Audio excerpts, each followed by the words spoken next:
Today, I want to tell you a story about two sheep. Nice picture of sheep there. My apologies to all you cattle ranchers.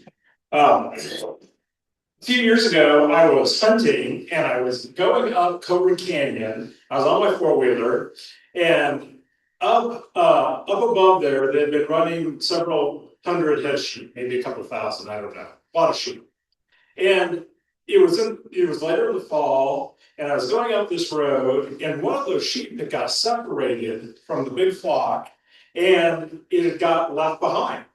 And so it had come down the road. There was kind of a white spot in the road. There was a little grass there. There was a little creek there, and it decided it was just going to stay there.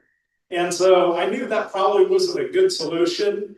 So I tried to haze it down the road. It didn't want to go, and I figured, well, maybe its owner will come along. It's right here by the road. Maybe they'll come find it. So I just left it. Later that year, there was a little bit of snow on the ground, and there was another one of those sheep that had got separated from the big band and got left behind, and it wound up at Diane Greif's out on Gordon Creek Road, and it was hanging out with their cows. And so she called up my sister Sharma, and she's, because my sister Sharma had sheep, she said, "Hey, you want to come get this sheep and take it and put it with your sheep?" And Sharma said, "Sure." And so then Sharma called me up, and she said, "Let's go get that sheep." And I said, "Well, we know it's going to be pretty wild. How are we going to get it?" And we drove by, and they had fed, and they just, drove and kicked hay off the back of a pickup. And so the cows were eating, the sheep was right there eating too.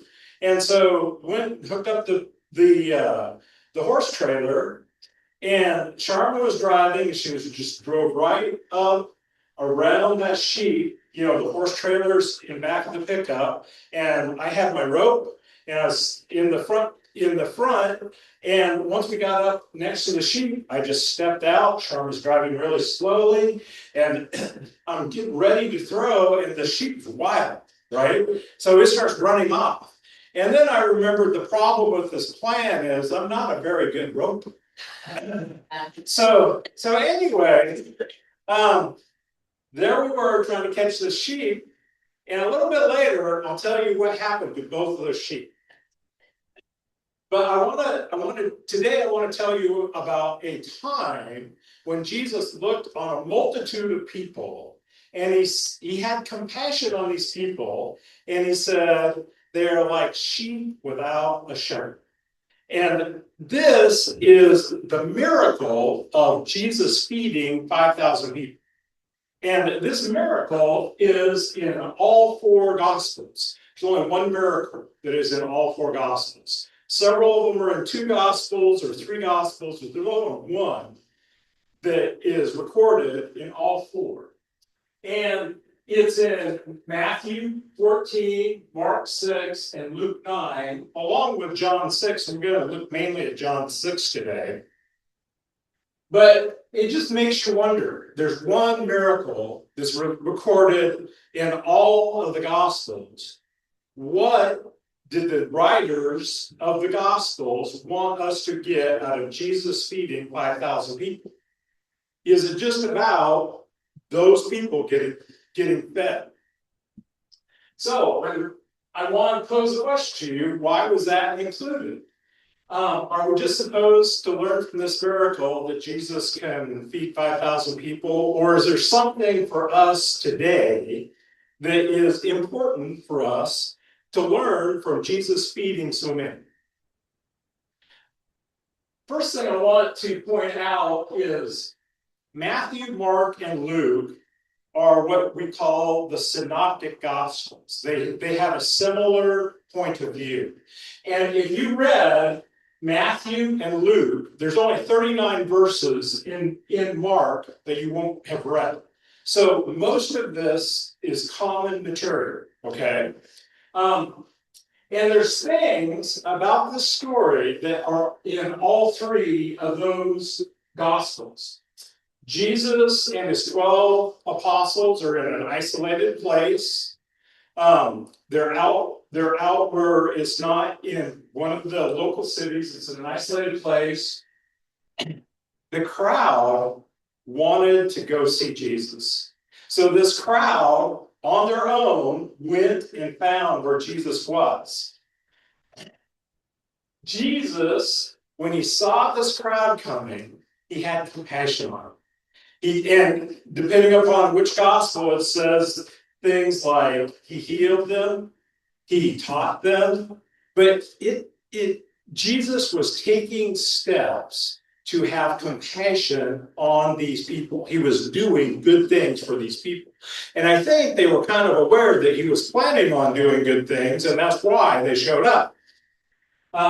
Anyway, they've been there for a while, and the 12 chosen apostles approached Jesus, and they said, it's getting late.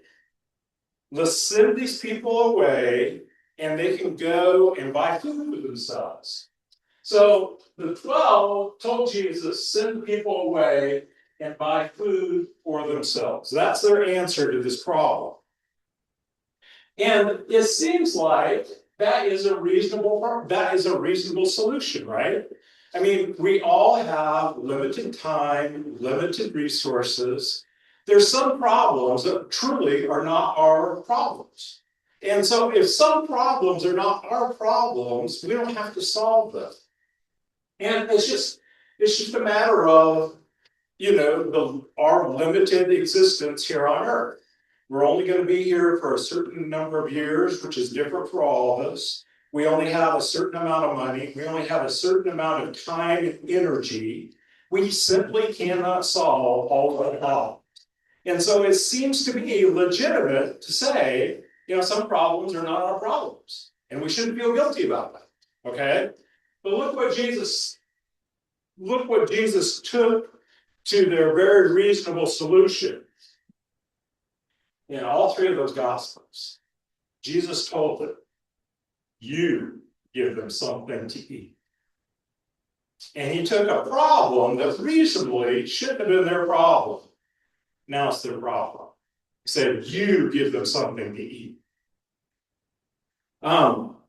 In the Gospel of John, there is a slightly different emphasis, and we find out a couple of details that are not in the other three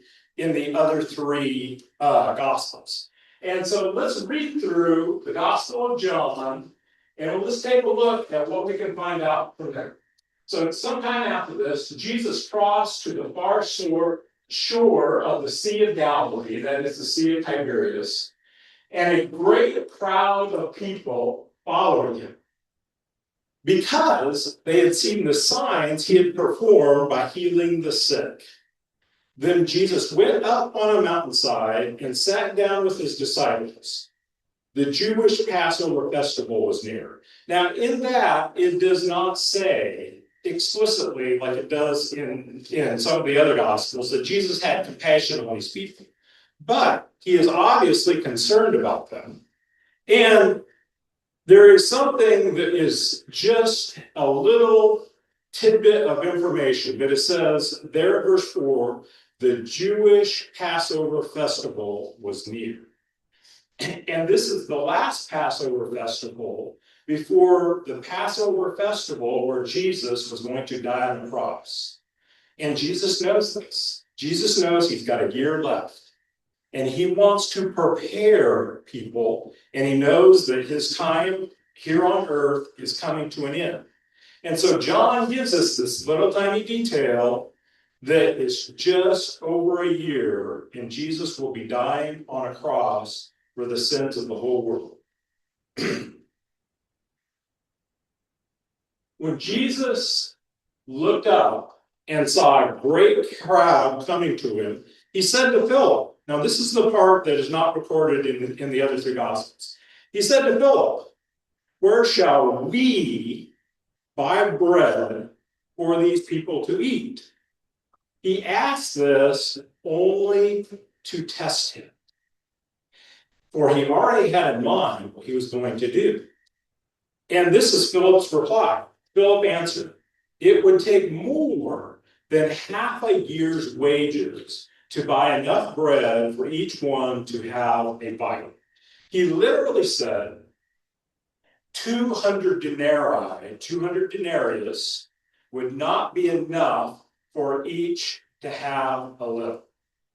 And a denarius was what people got paid for one day's wages. So if you worked for a whole day and you kept everything, you would have one denarius. So if one person was working for 200 days straight and didn't spend any on the food or place to live or anything like that, he would have 200 denarius. But even that wouldn't be enough to feed all these people. You see, Philip was looking at this as an impossible situation. This is an impossible problem. Look at what Philip's point of view was.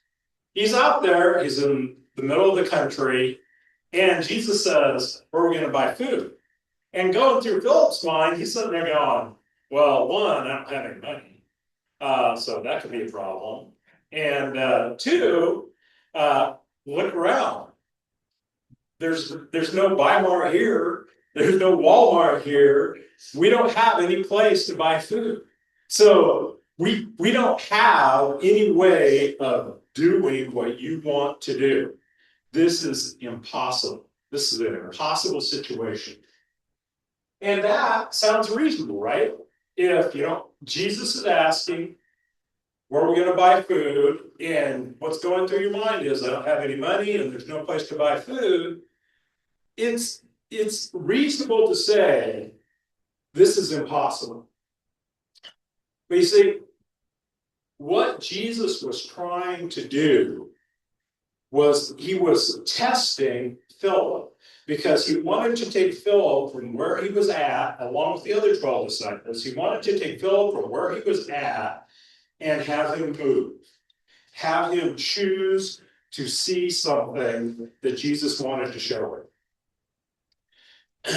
I don't know about you, but do you like being tested? Not particularly. I don't like that. See, the problem with the test is you can fail it. And if you fail a bunch of tests, you can be a failure. So it's no fun being tested. So if Jesus tested you, how would you react to that? Would you feel like, I don't really like this. This isn't a good thing. But if Jesus was testing you because he wanted for you to see something that without this test you wouldn't see, then the test may actually be a good thing. It may actually be a good thing. Because remember, Jesus knows in a year I'm going to die. I'm going to die on the cross for everybody's sin.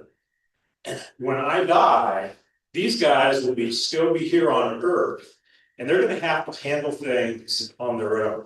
And what I want them to do is I want them to join my Jesus movement. I want them to follow Jesus. He wanted them to join a movement that Jesus was starting that was for everybody. And everybody who joins this movement was going to have the same experience that the 12 apostles are going to have here in a minute. They're going to see the power of God. So the whole essence of joining Jesus's movement is stop relying on yourself and move to a position where you start relying on the power of God. Okay? You start relying on the power of God. We'll see what happened in this at this time with Jesus. So another of Jesus' disciples, Andrew, Simon Peter's brother, spoke up. Here is a boy with 5 small barley loaves and 2 small fish. But how far will they go among so many?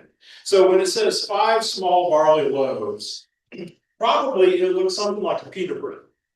So you got a thin piece of pita this big, and you got 5 of them, And you're looking around and you count and you have 5,000 men. It specifically says men. It's not counting the kids and women. So you might have 15, 20,000 people, and you've got 5 pita loaves and 2 small fish to feed the whole bunch. Andrew's right. How far is that going to go among so many? But this is what happened. Jesus said, half the people sat down. There was plenty of grass in that place, and they sat down. About 5,000 men were there. Then Jesus took the loaves, 5 little pieces of pita bread, took the loaves, gave thanks, and distributed it to those who were seated, as much as they wanted. He did the same with the fish. When they had all had enough to eat, he said to his disciples, gather up the pieces that are left over. Let nothing be wasted. So they gathered them up and filled 12 baskets with the pieces of the 5 barley loaves and the 2 fish. How is that possible? How is that possible? Jesus is Jesus. That's the power of God. Without the power of God, that is not possible. We all have problems. We all have some problems that they may be in our life and affect us, but really these problems are other people's problems. And we should not feel guilty about realizing some people have problems, and it's not our job to fix those problems. Okay, so you got to be clear that Jesus is not laying a guilt trip on the apostles. What Jesus wants to do is move the apostles from relying on themselves to relying on the power of God. And if you rely on the power of God, you can do things, you can accomplish things that are beyond yourself.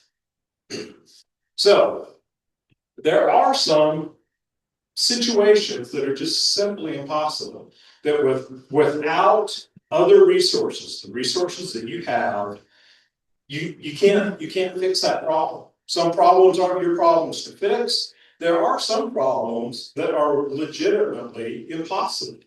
You might have a long-standing health problem. You might have a long-standing problem with finances. You might have a long-standing problem with, family members. There are some problems that with just our resources, we cannot solve. But could we possibly solve them with the power of God? That is the whole purpose of why this was included by all 4 gospel writers, so that we could see with God's power working in our lives, we can accomplish things that are absolutely incredible, that are beyond what we could comprehend. So, Jesus wanted to start a movement, and he did. That movement was for all people. And that movement of people who are following Jesus has spread across the whole globe. And that movement has changed people from being just people who rely on themselves to people who rely on the power of God. So my question to you is, have you joined that Jesus movement? Have you joined this movement? And you hear a lot of things, especially from televangelists, that would lead you to believe that if you just send money to them, they'll be fine. You'll be fine. Or if you just say a prayer, you'll be fine. Or if you just go to their church, you'll be fine. Or if you just get baptized by them, you'll be fine. I want to suggest that all of those are not good indicators of whether or not you have joined Jesus's movement. Whether or not you have joined Jesus's movement is determined by whether or not you've had a life-changing experience with Jesus. So ask yourself, without Jesus, what would be different in my life? And if the answer is not much, then just assume I'm not part of this movement of where Jesus wanted to move people from depending upon themselves to depending upon Him. What is different in your life that apart from Jesus is not changed? I had a discussion with a lady as I was flying home a month ago. This lady, her and her husband had been in full-time ministry. So it was their paid job to tell people about Jesus. Okay. And they went to seminary. Um, they've been involved in a couple different ministries. They were full-time on staff at a church. And they came to the conclusion that they just didn't believe this stuff anymore. And so I go, okay, you don't believe this stuff. And she goes, we saw where they trained us to run church like a business. And I'm sitting there going, well, I don't know exactly what that is, but that's not the just Jesus movement that I'm talking about. So that's off. What are some of the other things? She goes, they would not field questions. If you had questions about your faith or anything, that was not allowed. And I go, Jesus took questions about whether or not you ought to get divorced, whether or not you ought to pay your taxes, whether or not you ought to give stuff to Caesar. Jesus took all questions. So that's not the Jesus I'm talking about. And she goes, why are you so fixated on Jesus? And I was sitting there going, exactly. Jesus is the movement. Your relationship with Jesus is what this Jesus movement that Jesus was trying to start was all about. I want to tell you what happened to those two sheep. So the one sheep, it had found this nice grassy plain, wide spot in the road, and it had what it thought it needed, and it just stayed. And about 10 days later, I went by that place, and that sheep had been killed by predators and was happy. Which was, to me, was not unexpected, right? Apart from its owner coming and finding it wasn't going to last long. This other sheep, through whatever means, had wound up down at Diane Price, and Diane didn't want to feed it all winter. She didn't want it with her cows. And so she has Sharma, who already has sheep, come take care of it. We drove out around. I stepped out of the pickup. I took my rope. I threw it. I don't know how this happened, but every once in a while, even a broken clock is right once in a while. That loop dropped right around that sheep's neck. We grabbed it. We threw it in the back of the horse trailer, and turned it in with Sharma's sheep. And now it's got food every day. It's got water every day. It's got somebody looking after it to see if it's sick or hurt or needs something every day. And that's what the power of God can do for us. It can take us from a situation to avoid bad things and move us into a situation that, apart from the power of God, is simply not possible. But it is possible with the power of God. There's a couple things that I wanted to point out. One of those sheep chose to stay right where is it at. I got food, I got water, I'm not moving. That's choice.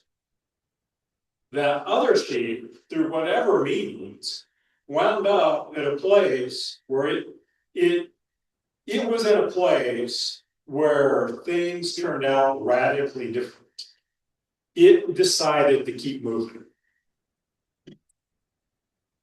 The first thing I want to ask you is, are you sure you are part of Jesus' movement?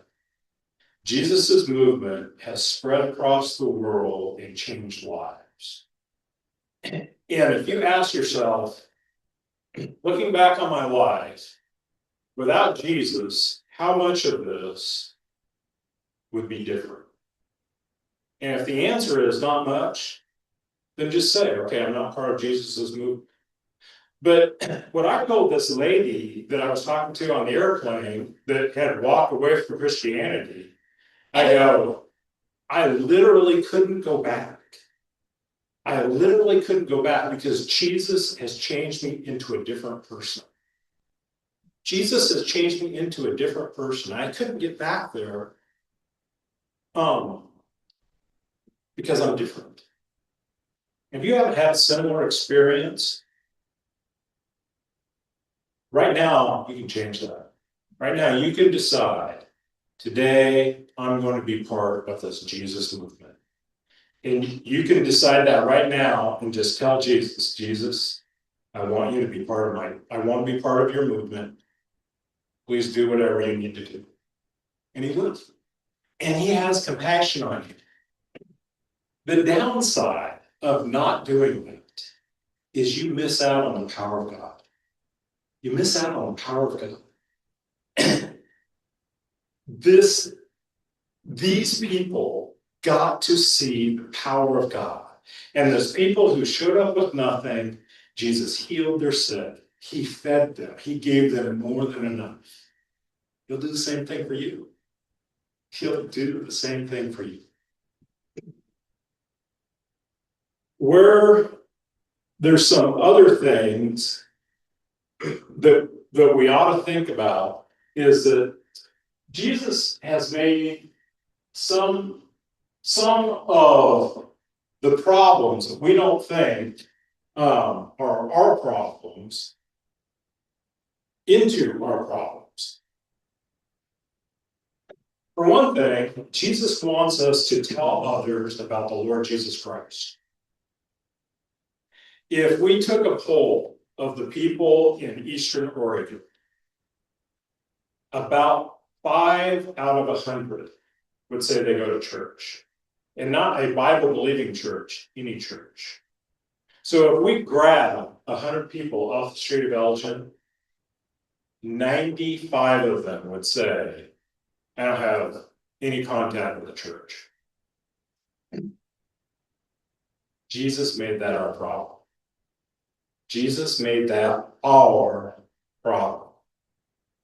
Jesus wants us to have an impact on the people around, the people that we live with, and tell them about the Lord Jesus Christ.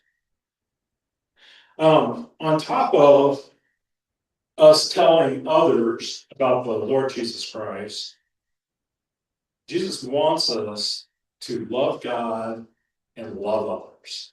And so we ought, if Jesus has changed you because you're experiencing the power of God in your life, that will give you an avenue, not only to tell other people about Jesus, but they'll see a difference. They'll see a difference. And they go, there's something different about you. Maybe you cuss, but you don't cuss the same way all these other people do. Maybe you have similar hobbies, horses, guns, four-wheelers, cars, whatever. But you treat them differently than these other people do. Jesus wants you to be changed because of the power of God. Moves you from trusting in yourself into trusting in Jesus. God bless you.